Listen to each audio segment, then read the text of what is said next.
I'm 100 years old, and I did not end up in a nursing home. Not because I was lucky, not because I was stronger than everyone else, but because I refused to let my life shrink. And if you're honest, yours might already be shrinking. You go out less. You rely on people more. You postpone things that used to be easy. You tell yourself, I'll deal with it later. That's how it starts. A nursing home doesn't begin with an ambulance. It begins with small surrenders. Most people don't realize they're losing their independence until it's already gone. I watched it happen to people I loved, people who thought they had time, people who believed independence would last forever. It doesn't. It disappears quietly until one day someone else is making decisions about your life. So I made a rule for myself, a daily rule. Actually, 5 of them, 5 small habits that kept me in my own home, in my own chair, with my own name on the mailbox.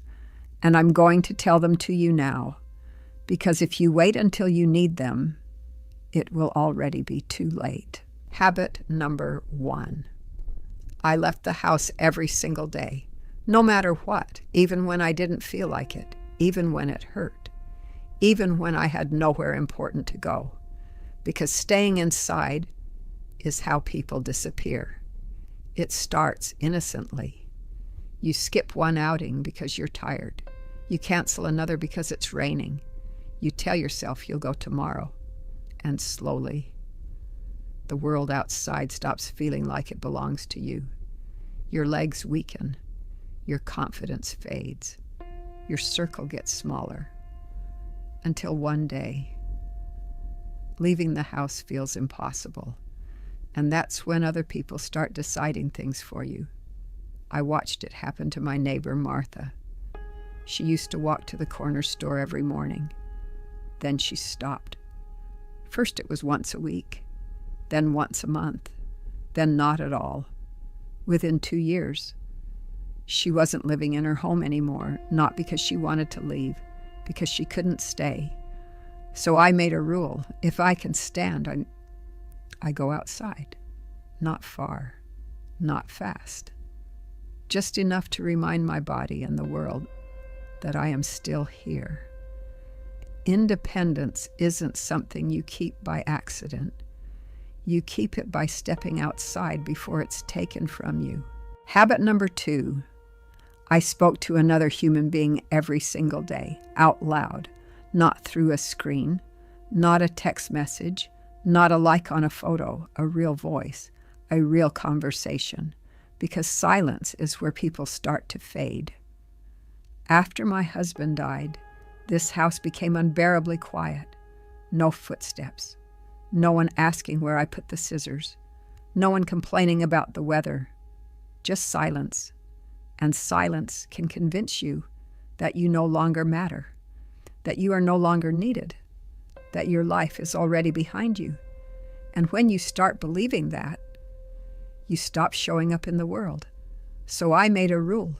Every day, I had to speak to someone, the cashier, a neighbor, a stranger walking a dog, anyone.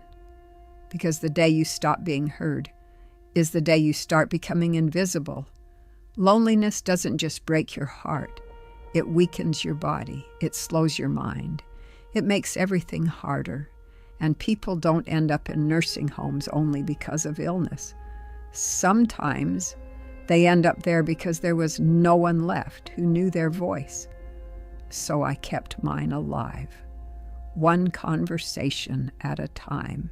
Habit number 3, I kept making my own decisions, even small ones. What time I wake up, what I eat, where I go, what I spend my money on. Because the moment you stop deciding, someone else starts deciding for you. And once that happens, it is very hard to get your life back. I saw it happen to my older brother. At first, people were just helping him, choosing things to make life easier, meals, appointments, schedules. Then they were choosing everything. He stopped being a person with a life and became a problem to manage. They moved him into a place for his own good. He didn't argue. He didn't fight, because by then he didn't know how anymore. Independence isn't lost in one day. It's handed away one decision at a time. So I forced myself to stay responsible for my own life, even when it was inconvenient, even when it would have been easier to let someone else handle it, because easy is seductive. Easy is how freedom disappears. If you want to stay in your own home, you have to stay the author of your life, not the passenger. Habit number 4. I prepared for the day I wouldn't be strong anymore, not because I was afraid, because I was realistic. Aging doesn't ask for permission. It doesn't wait until you feel ready.